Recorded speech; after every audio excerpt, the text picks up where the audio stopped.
जब बच्चे लूट जाते हैं हजरत दुआ कर दीजिए, बच्चे लूट जाते हैं तो हजरत तावीज दे दीजिए, मैं रहूं या मेरी तरह कोई खलीफा ताजुल शरिया रहे।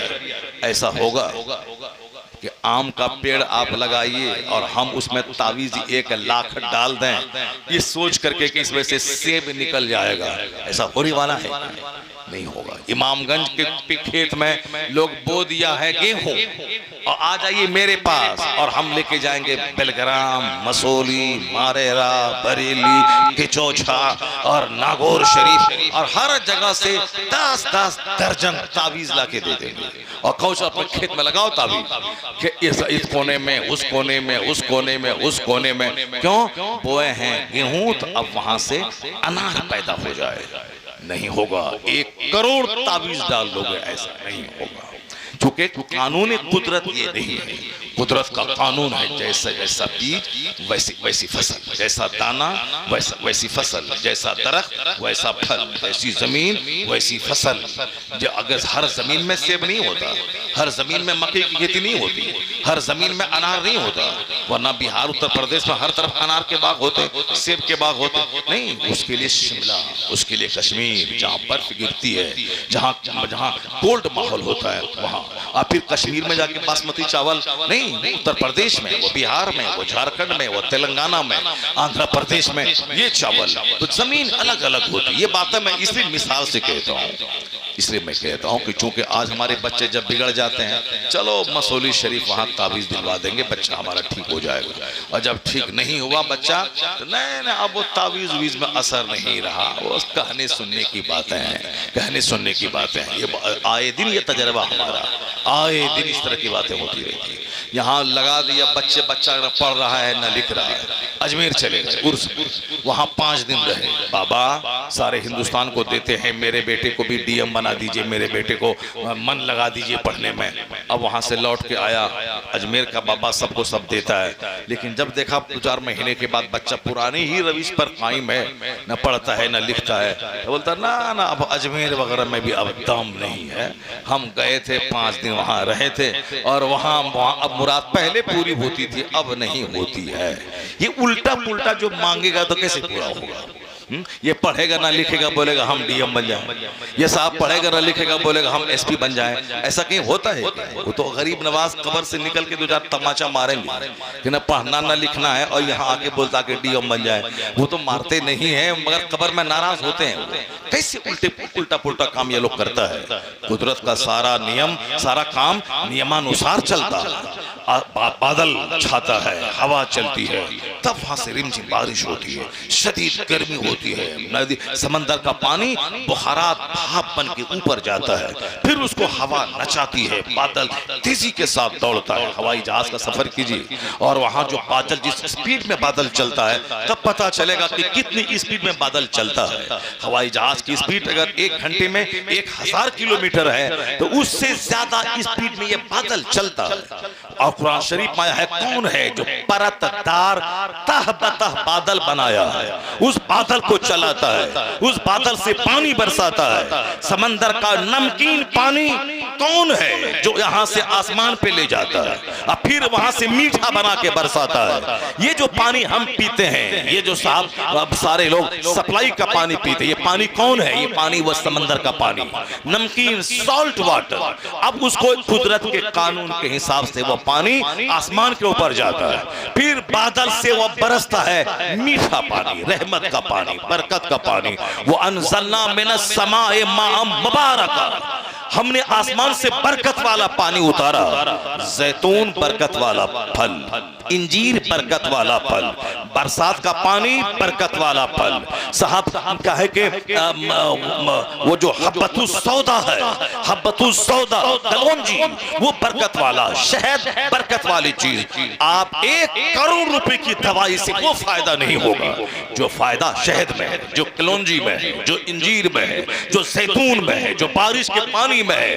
बारिश का पानी वो उसमें शिफा है, वो रहमत है, उससे मुर्दा जमीन जिंदा होती है। बड़े बड़े बड़े मुआविज तावीज लिखने वाले वो बारिश के पानी में वो साहब उस पानी का इस्तेमाल करके तावीज लिखते हैं, उस पानी में दम करके मरीजों को पिलाते हैं। ये क्यों? ये बरकत वाला पानी है। अल्लाह कहता है वो अनज़लना मिनस समाए माअम मुबारका, हमने आसमान से बरकत वाला पानी उतारा। और जैतून का चर्चा वत्तीने वज़ैतून, इंजीर की कसम, जैतून की कसम। बीमारों को खिलाइए इंजीर, बीमारों को खिलाइए जैतून, बीमारों को खिलाइए शहद, शहद के में शिफा है। अल्लाह कहता है फीहि शिफाउल लिन्नास, इसमें लोगों के लिए शिफा है। तो जिसमें शिफा है आज वो खाएगा हिंदू, जिसमें शिफा है आज खाएगा क्रिश्चियन। आज शहद गैर मुस्लिम खा रहे हैं, आज सिरका गैर मुस्लिम खा रहे हैं। मुस्तफा कहते हैं कि जिस घर में सिरका हो वो घर बगैर सालन के नहीं है। क्या मतलब? सिरका एक जबरदस्त सालन है। आज डॉक्टर कहते हैं सिरके में शुगर का इलाज है, सिरके में कॉन्स्टिपेशन का इलाज है, सिरका में इंटेस्टाइन आंत की बीमारी का इलाज है, सिरका में सीने की घुटन और तंगी का इलाज है। तो ये इलाज है सिरका। सेब का सिरका, जामुन का सिरका, ये कौन खाएगा? ये गैर मुस्लिम खाएगा। मुसलमान क्या खाएगा?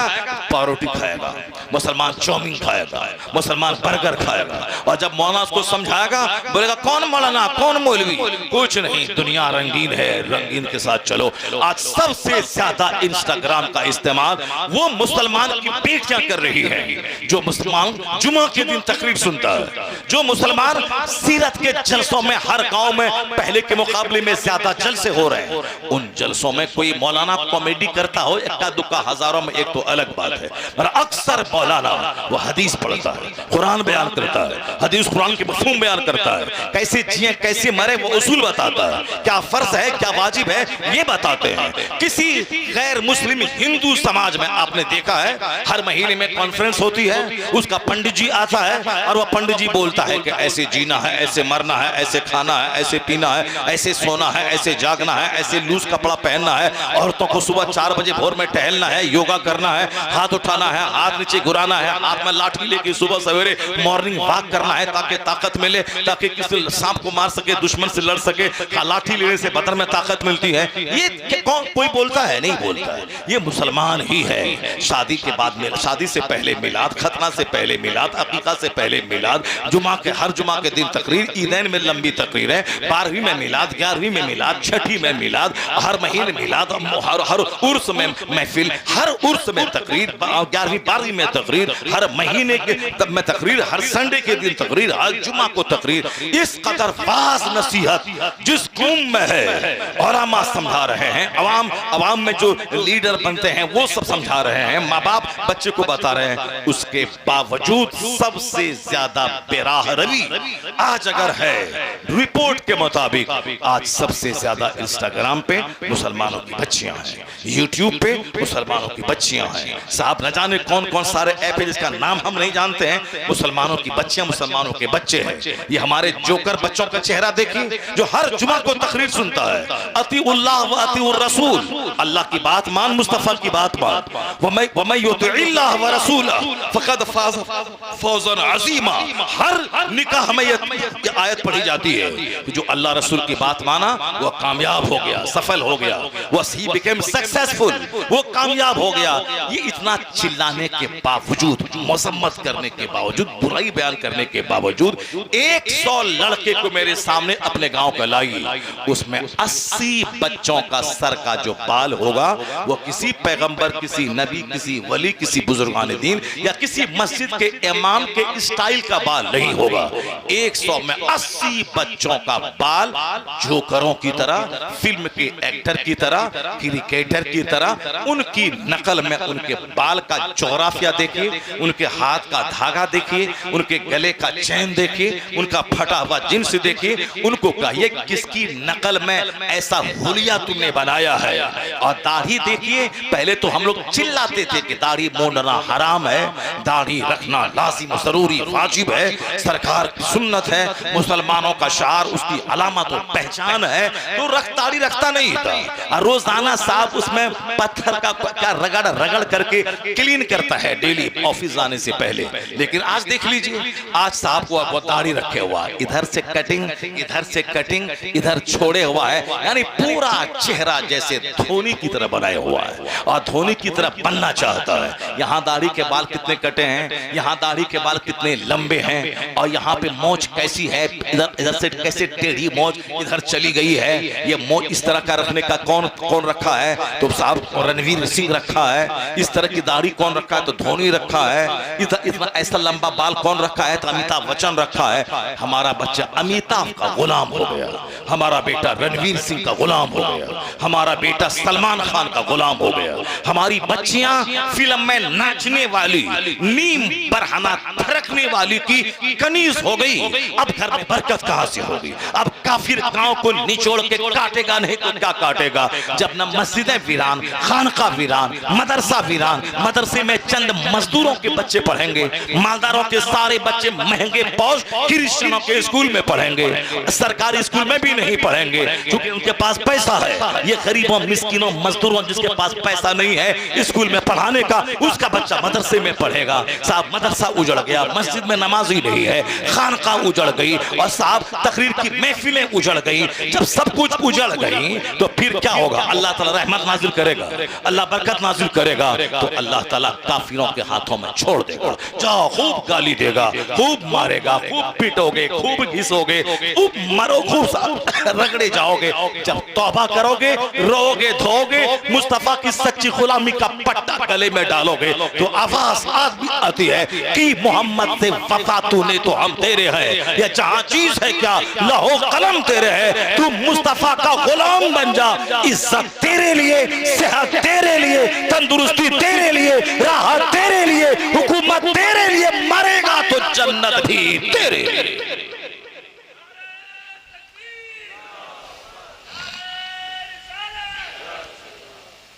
दूसरे काफिर अपने धर्म गुरु का सम्मान दे रहे हैं, और वो काफिर अपने धर्म गुरु की बात मान रहे हैं, धर्म गुरु का पांव छू रहे हैं।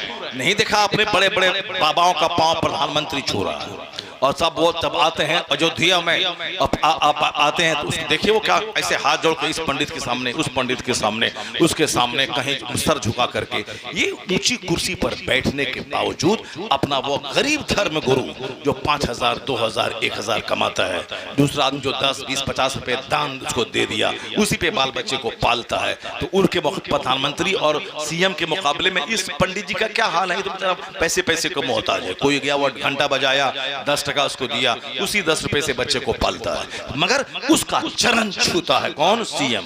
उसका पांव छूता है कौन? प्रधानमंत्री। उसके हाथ को अपने सर पर, जानता है कि इसकी कोई हैसियत नहीं पैसे के एतबार से, मगर वो अपना धर्म गुरु समझता है कि ये पूजा अर्चना करता है, धर्म गुरु है। ये हमारे बच्चे, ये अदब, अखलाक, डिसिप्लिन इस्लाम ने सिखाया।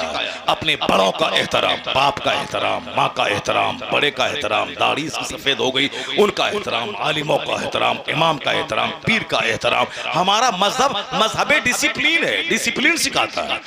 मस्जिद में ऐसे खड़ा रहो, सब टेढ़ी नहीं रहनी चाहिए, कोई आगे ना बढ़े, कोई पीछे ना बढ़े, इमाम से कोई आगे नहीं अंदर जाए, इमाम के झुकने के बाद सब सारी पब्लिक झुके। अगर पहले सर सजदे में दिया उसका चेहरा गधे की तरह हो जाएगा। ये क्या है? इमाम से पहले सर सजदे में ना जाए, इमाम जाए फिर सारी पब्लिक, चाहे 5 करोड़ रहे या 5,000 रहे या 5 नमाजी रहे, इमाम सजदे में जाए तो जाओ, इमाम रुकू में जाए तो जाओ, इमाम सलाम करे तो सलाम करो। इमाम जब किरात करने लगे साइलेंट रहो, सुखौर से सुनो। ऐसा नहीं कि इमाम सूरह फातिहा पढ़ रहा है तो हम भी पढ़ रहे हैं, नहीं, बल्कि साइलेंट होकर सुनो, इमाम जो पढ़ रहा है उसको गौर से सुनो। ये डिसिप्लिन। खड़ा है तो 5 करोड़, रुकू में है तो 5 करोड़, सजदे में है तो 5 करोड़, ये डिसिप्लिन। मस्जिद में घुसना है तो बायां पांव नहीं घुसाना है, मस्जिद में दाखिल होना है पहले दाहिना पांव डालना है, ये अदब है। जब निकलना है मस्जिद से तो बायां पांव बाहर निकालना है, मस्जिद में घुसना है दाहिना अंदर देना, बाथरूम में जाना है तो पहले बायां अंदर घुसाना, वहां से निकलना है तो पहले दाहिना बाहर निकालना, कपड़ा पहनना है तो पायजामा बैठ के पहनना, अमामा खड़े होके पहनना। अगर इसका उल्टा किया तो ऐसी बीमारी होगी जिसका कोई इलाज नहीं होगा। अमामा खड़े होकर, पायजामा बैठकर, लुंगी बैठकर, जो ये बैठ के पहनो, वरना खतरनाक बीमारी हो जाएगी। और जब पहनो तो पहले दाहिने में पहनो, बिस्मिल्लाह कह के पहनो, और जब कपड़ा उतारो तो पहले बाएं पांव से उतारो। ये डिसिप्लिन कपड़ा पहनने का, खाना खाने का। जब खाने जाओ तो पहले दोनों हाथ घट्टों तक धो लो, पहले बिस्मिल्लाह पढ़ लो, और लुकमा छोटा छोटा हो, अपने आगे से लो, ऐसा नहीं यहाँ से वहां से नहीं, अपने आगे से खाओ, बिस्मिल्लाह पढ़ के खाओ। हर खाने खाते बीच में मौका मिले अल्हम्दुलिल्लाह भी पढ़ते जाओ, या वाजिदो या माजिदो पढ़ते जाओ, नेमत का शुक्र अदा करते हुए चले जाओ। और फिर भूख अभी रहे, खाना छोड़ दो, अब फिर चबा के खाओ। एक लुकमे में हो सकता है 30 बार चबाओ, ताकि सारा दाना पानी होके पेट में चला जाए। अब मैदा लीवर को ज्यादा मेहनत नहीं करना पड़े। और यहाँ तो हवस इतनी ज्यादा है कि दूसरा आदमी खाना लेगा तो सब डालता है, पापड़ डाला, सलाद डाला, गोश्त डाला, रोटी डाला, साहब बिरयानी डाला, सब डाला, और 4 दिन तक बिस्तर पे पड़ करके लूज मोशन करता रहा। अब पेट के दर्द की बीमारी में गिरफ्तार रहा।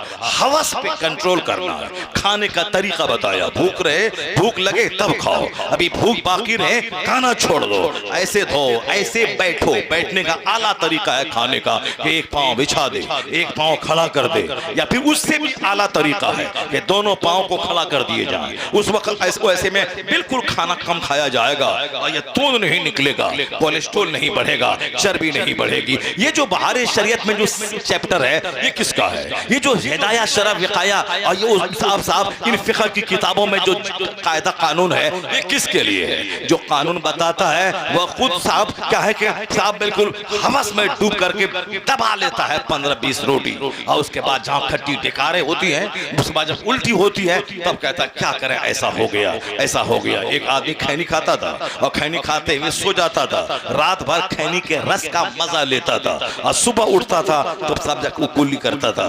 कैंसर हो गया, कैंसर हो गया उसको। वो हमसे बताया, ऐसा कोई कहानी किस्सा अखबार की ज़बानी नहीं, वो आदमी मुझसे बताया कि मौलाना साहब जो सुन्नत में आया है कि रात में बिस्तर पे जाने से पहले मिसवाक कर लिया जाए, और हुजूर आका अलैहिस्सलाम हमेशा मिसवाक करते थे, सोने से पहले मिसवाक करते थे।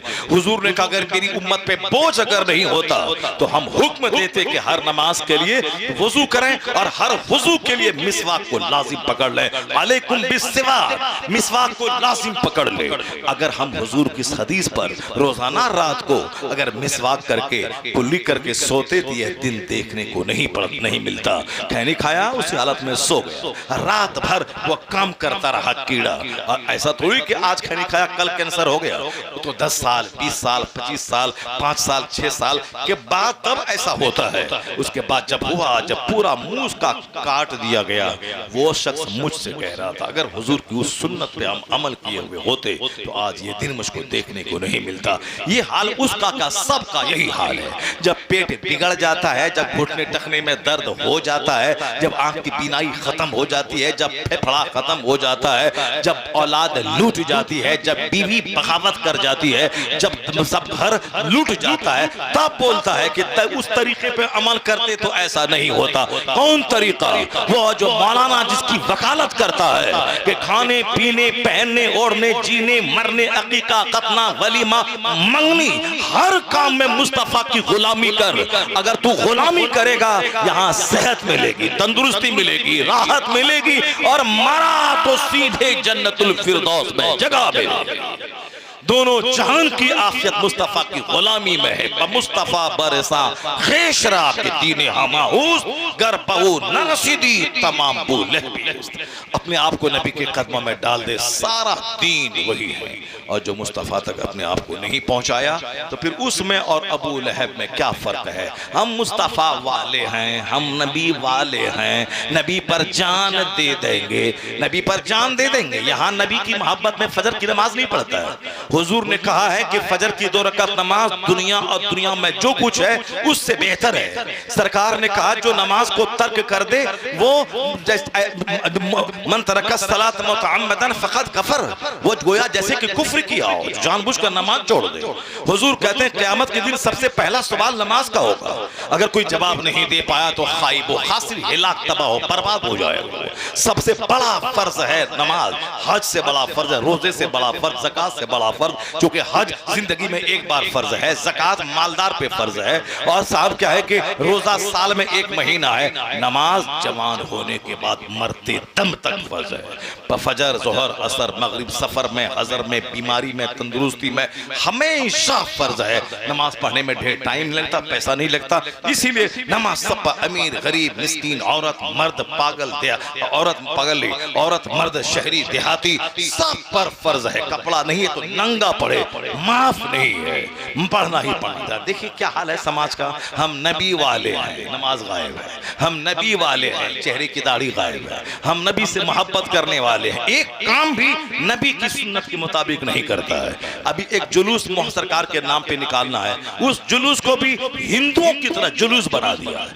जो जुलूस से मोहम्मदी पैगंबर आजम की आमद का जश्न मनाया जा रहा है। पैगंबर जो दुनिया के सबसे ज्यादा अमन का कानून लेके आए, मुस्तफा आए, दुनिया को गुलामी की जंजीर से आजादी मिली, वो पैगंबर आजम जो सादगी, सफाई का, तहारत और पाकीज़गी का एक जबरदस्त पैगाम दिया है, उनकी आमद पे डीजे शुरू हो गया, उनकी आमद पे शोला आया, नाच गाना शुरू हो गया। यही जिस तरह हिंदू लोग करते हैं, वहां साहब डीजे बज रहा है, दूसरों का दिल धड़क रहा है, बीमार मर रहे हैं, साहब दीवार हिल रही है, कांच और शीशे टूट रहे हैं, कोई कुछ बोले खबरदार नहीं बोलेगा वरना मार देंगे, मॉब लिंचिंग कर देंगे, मार देंगे। यही है ये कांवड़िया साहब पूजा करने जा रहा है। पुजारी होता है साहब, वो अपना हाथ बंद करके, आंख बंद करके वो होम करता है, शांति करता है, वो करता है। ये पुजारी कौन पुजारी है? ये कांवड़िया, ये घर तोड़ना, मकान तोड़ना, ईटा फेंकना, ड्राइवर को मार देना, उसको मार देना,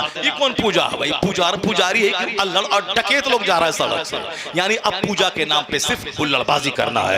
ये तो हुल्लड़बाजी वो करे, वो नाचे गाए, शराब पिए, वो साहब चंदा करे, खूब शराब पिए और जुलूस निकाले और खूब जाके पानी में जाके फंसा दे। तुम भी वही काम करेगा, तुम भी नाचेगा, तुम भी गाएगा, तुम भी डीजे बजाएगा। जब डीजे बजाना हराम है, जब ढोल बजाना हराम है, तो तुम क्यों बजाता? हुसैन आजम अपनी गर्दन कटा दी, शरीयत को बचाया, अपना कुंबा लूटा के इस्लाम बचाया। हुसैन आजम डरे नहीं, सहमे नहीं, एक इंच पीछे नहीं हटे। नहीं, यजीद तेरी मनमानी नहीं चलने देंगे। मेरे पास हाथ है, तेरे पास सल्तनत है, 22,000 की फौज है, तू इस्तेमाल कर, मगर मेरे पास जमीर है, मेरे पास दिल है। मैं नहीं हिमायत दूंगा, मैं नहीं तुझको सपोर्ट करूंगा, मैं जान दे दूंगा मगर जालिम को समर्थन नहीं दूंगा। हुसैन आजम डटे रहे, तीर चलता रहा, तलवार बरसती रही, पर हुसैन आजम एक इंच पीछे नहीं हटे। अपना कुंबा, अपना परिवार सब कटा दिया। अली असगर कट गए, अली अकबर कट गए और मोहम्मद कट गए, सारा परिवार कट गया। उनकी घोड़ी की उनकी लाशों को रौंद दिया गया, मगर हुसैन की अजीमत को सलाम, हिम्मत को सलाम, इहकाक हक, अहले जज्बे को सलाम। लूट गए मगर जालिम को समर्थन नहीं दिया। तो हुआ क्या कि जालिम का गुरूर टूट गया, यजीद हाथ मल के रह गया। 22,000 की फौज दिखा के हुसैन का हाथ नहीं ले पाया, यजीद हार गया, हुसैन अपने मकसद में जीत गया।